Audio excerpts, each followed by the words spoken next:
Good evening. You're watching our RTH show, Right to be Heard. And it comes at a time when Delhi wants to be heard. Promises were made to them, some of them wonderful, some of them seen as very tall claims. They voted the Aam Aadmi Party into power.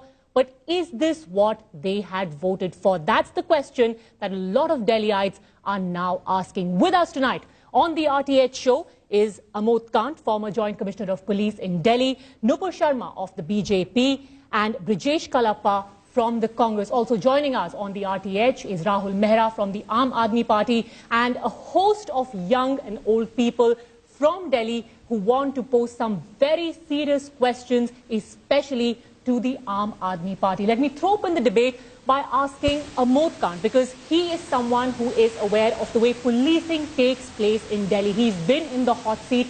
What do you make of the tactics which the Aam Aadmi Party has employed, specifically when they talk about bringing the Delhi police under the Delhi government's control? The intention, many say, might be right, but the tactics are certainly not.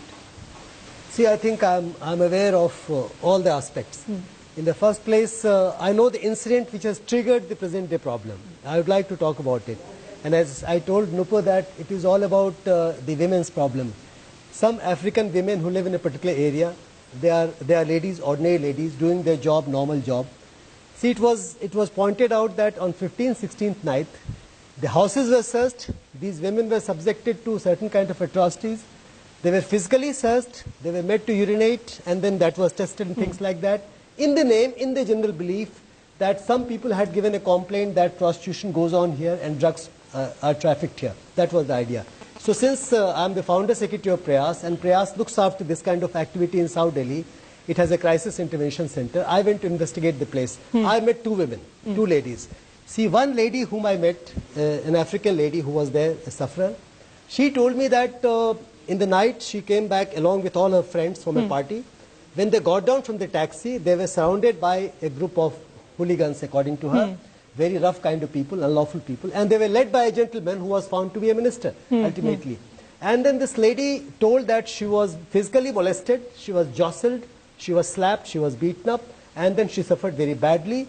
Police had not yet come. Police came subsequently. The second lady told me that I found a small injury on her head. So I asked her that, what is that injury? She said that the gentleman in that kind of grey coat, who was actually the minister, he hit her. Somnath Bhati, law minister. That's correct. Law minister hit her physically. That is what she told me. I mean, I do not know how far she is correct. Then these two women were rescued by the police and they were taken to the police station. When they were sitting, just one small point. At the police station, they were told the four women came again.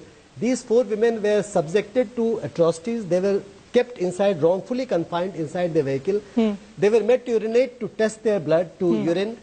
Their private parts were searched. The cavity searches, about which India has made such a big story in the USA now, and that was done in their case. And the third group of people, the same kind of people, they went to private houses. They broke the doors open. They opened their boxes and all that stuff, and they searched the house. All illegal. This entire illegality was carried out. Rahul Mehra, let me ask you that question. You promised when the Aam Aadmi Party government came into power that Delhi would be safe for women. Yet, here are these four women. They're African nationals, but they're living in Delhi, and they were subjected to the kind of treatment that would send shivers down every spine, man or woman. How can you today tell the people of Delhi that you're living up to your promises, Rahul Mehra? We'll try and get back to Rahul in just a bit. But Mr. Kalappa, I want to ask you, you are supporting the Aam Aadmi Party government. And at the same time, when things like this happen, Arvinder Singh Lovely leads protests against the same government. What kind of hypocrisy are you subjecting the people of Delhi to? Either you believe in the things that they are doing, or you don't. Where does the Congress stand today? Because this kind of hypocrisy is not going to wash with the people anymore. No, I don't know whether it will wash or not. But you look at the situation we are in. Here was an election.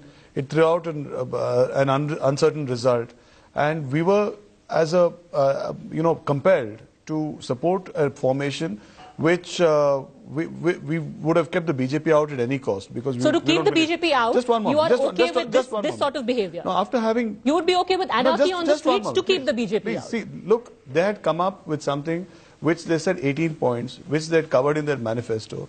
And they said, they claim to have a magic wand with which they would sweep away all the people's problems. Now, after having done that, of course, it was legitimate for us to have supported them because they were a formation which was clearly, non-secular. And after having done that, now we come to this point where, our honor, our prestige in the international community is being, frittered away. We are going to have... so withdraw support? Just one moment. We are going to have somebody who is the Prime Minister of Japan who is going to be a national guest at Republic Day. And there's very sorry show. And then in Uganda, we don't have a face to show. It's terrible. It's terrible. But like so I said... all these terrible things are happening. Like What's I said, holding you back? It's just 1 month. It's just 1 month. I can only appeal to them. I can only appeal to them and say that, look, this is not the right thing you're doing. This is pathetic. We can tell them. We have already said that in regard to Somnath Bharti, his behavior is atrocious. In the first place, he comes to the secretariat, calls a meeting of all the district judges, and then he summons the law secretary. Law secretary says, you can't do this. This is outside your purview. Your intent is not being questioned by anyone. Even the people of Delhi, your supporting partners, the Congress are saying, it's wonderful the intent you started with, but your methods are all wrong. Do you think you've lost your way? It's time for course correction?